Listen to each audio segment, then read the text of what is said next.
Pistons and Knicks. So this is game 5. The Knicks lead it 3-1. Knicks laying 5.5 at home here. Total of 214.5. Do the Pistons have one more in them? I see this number, and I'm very tempted to take Detroit here just because it feels like I'm rooting for them.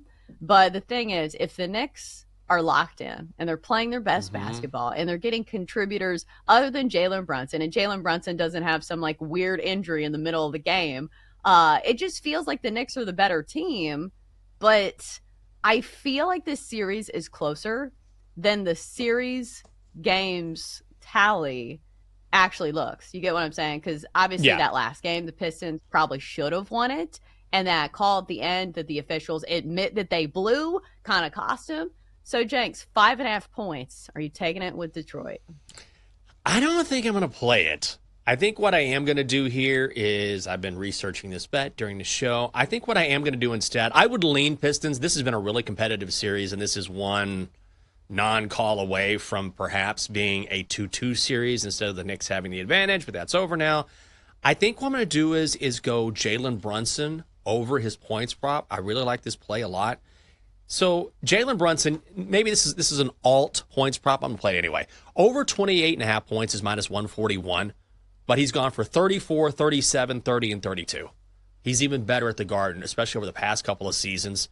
So if you want to play it at 29.5 and reduce the juice, you can do that. But I feel like Jalen Brunson, as long as, I think the only thing you have to worry about with Jalen is he's always kind of banged up. So there's a possibility that, he hurts his wrist, hurts his ankle, his knee. He's tough as hell.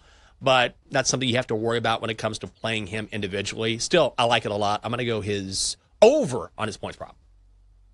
Yeah, nobody's going to be shocked if the NBA's reigning clutch player of the year comes up big in an elimination game. So I totally see that. The other angle that I'm looking at for several of these games is superstars on the brink of elimination. Because don't you think if you're the star player on a team that, this could be your last game of the season, you're going to give it all you have. And I'm not saying that they didn't give it all they had in some of these other games. I'm just going to say they're probably going to shoot a little bit more. So you could apply that maybe to Cade Cunningham. If you look at his points prop, it's a little high at 26.5. But he averaged 30 points per game against the Knicks during the regular season. But I'll say this, the Knicks defense has kept him in check in some of these. So he's only gone over this in 2 games of this series, had 36. Only one game of this series thus far. Had 33 against the Knicks on the 21st.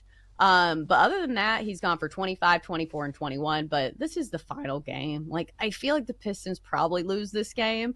I would love to be wrong here, but I think that's the angle that I'll go with. As a superstar on the brink of elimination, I'm expecting a big game for Cade Cunningham.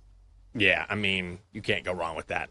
One of the most underrated players. I'm now glad that he's finally getting the recognition he deserves, where it's gone from, hey, is Cade Cunningham ever going to sort of lead the Pistons to being a winning team again and become that player that he was supposed to be out of Oklahoma State? And he is, and now he's getting his due attention, and teams are keying on him, and they're still not able to stop him. He's been great in this series, so I'd be behind you on that bet.